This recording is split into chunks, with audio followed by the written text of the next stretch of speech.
This is a field in East Sussex. It's about 1 acre, and the client wanted it managed for wildflowers.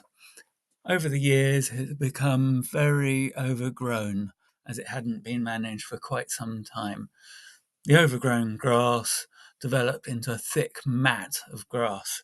Normally, with a field this size, I would cut it with my BCS and a scythe cutter bar. However, the thick grass means that the scythe cutter bar just bounces over the top and it is less effective.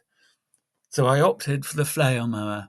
The flail mower is very effective on thick matted grass and in this case, cut it quite effectively, although it was maxed out to its um, capacity, and worked very hard to do it, but do it did, leaving a thick mat of cut grass all over evenly over the field.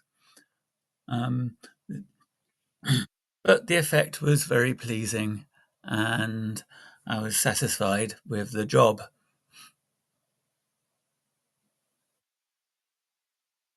The problem with the flail mower is it cuts the lengths of grass into quite short lengths, which means it is harder to rake up. Normally, when you cut with the scythe cutter bar, it cuts it into long lengths of hay and it is much easier to rake up, especially when it's dry, as the rake doesn't have to scrape the ground. In this case, it did have to scrape the ground to get all the grass up, but over time, it does do it.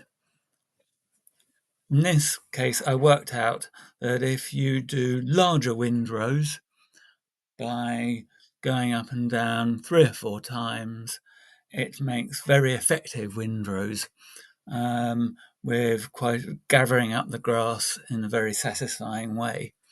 The grass was quite thick and rather heavy as it had rained quite a lot that week, but you have to take the situation as it comes. And it did rake up into rows, and the effect was good.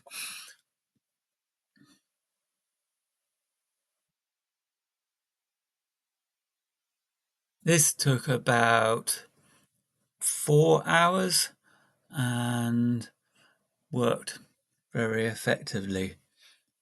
The problem came when pushing the rows into piles, as the fine grass did not work so effectively with the buck rake.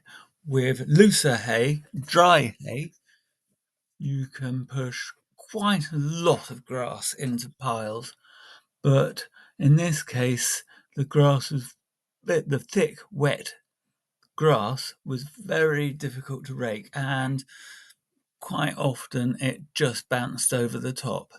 But most of it was raked into piles. The client in this case just wanted it raked into piles which he was going to remove at a later date.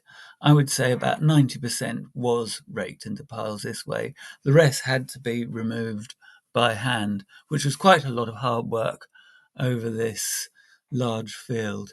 Next year, I shall return earlier in the summer and I shall cut it in longer lengths, and hopefully the weather will be better and it'll be easier to do.